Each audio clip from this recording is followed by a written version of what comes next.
ही गोष्ट खरी आहे की प्रत्येक फील्डमध्ये असलेल्या लोकांना एकसारखंच ट्रेन केलं जातं, पण त्यांचा कॉन्फिडन्स त्यांना अलग बनवतो आणि आपण कॉन्फिडंट व्यक्तीच्या संपर्कात राहायला उत्सुक असतो. कॉन्फिडन्स आपल्याला जॉब इंटरव्ह्यूमध्ये खास बनवतो. आपला आत्मविश्वास आपल्याला एक महान लीडर बनवतो आणि आपण जगाचे नेतृत्व करायला लागतो. परंतु आपल्यातील बरेच लोक स्वतःला कॉन्फिडंट फील नाही करत. अनफॉर्च्युनेटली ते स्वतःला अनलकी मानतात. आत्मविश्वास आपल्यामध्येच असतो, फक्त गरज असते ती म्हणजे निगेटिव्ह थॉट काढून कॉन्फिडन्स दाखवण्याची. चला तर मग पाहूया कसा कॉन्फिडन्स बिल्ड करायचा. नंबर 1, समोरच्याच्या डोळ्यात डोळे घालून बोला. जेव्हा कोणाशी बोलाल तेव्हा खाली नजर करून बोलण्यापेक्षा समोरच्याच्या डोळ्यात डोळे घालून बोला. आता समोरचा तुम्हाला इम्पॉर्टन्स देण्यासाठी मजबूर होईल. जेव्हा आपण खाली नजर करून बोलतो तेव्हा समोरच्या व्यक्तीला आपण स्वतः कमजोर आहोत असे दाखवतो. ही गोष्ट समोरच्याला दुसऱ्यावर हवी होण्यासाठी चान्स देते. 2, स्वतःला विनर सारखं फील करा. स्वतः आरशासमोर उभे राहा व दोन्ही हात वर करा आणि स्वतःला विनर सारखं फील करा. असं आपण दिवसातून कितीही वेळा करू शकता. तुम्ही आरशाशिवाय सुद्धा करू शकता. ऑफिसमध्ये खुर्चीमध्ये बसल्या बसल्याही करू शकता. फक्त स्वतःला विनर सारखं फील करा. 3, दुसऱ्याशी कम्पेअर करणं बंद करा.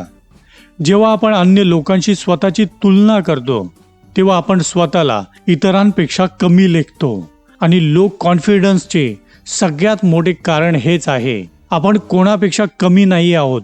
आपण बऱ्याच गोष्टींमध्ये त्यांच्याहून परफेक्ट आहोत. 4, फिअरचा सामना करा. कॉन्फिडन्स जागवण्यासाठी आपल्याला ज्या गोष्टींची भीती वाटते ती जास्तीत जास्त करण्याचा ट्राय करा.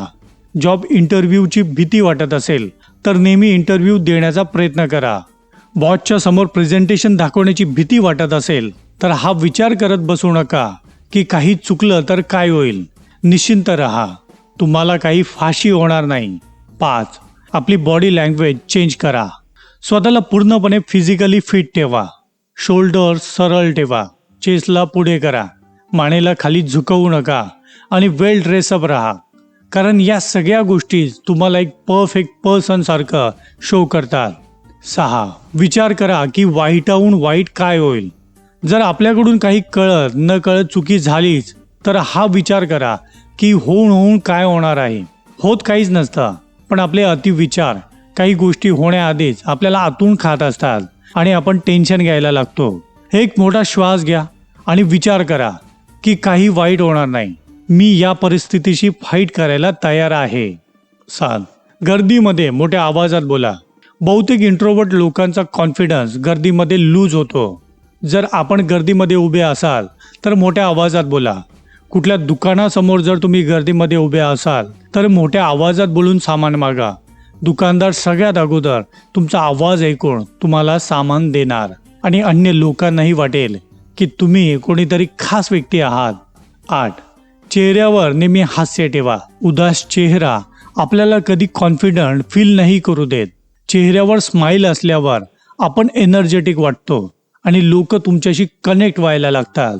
उदास चेहरा बघून लोक फक्त सहानुभूतीच व्यक्त करू शकतात, तर स्माइली फेसने लोकांना आपल्याशी कनेक्ट करू शकतात. So stay tune, stay confident. Thanks for watching.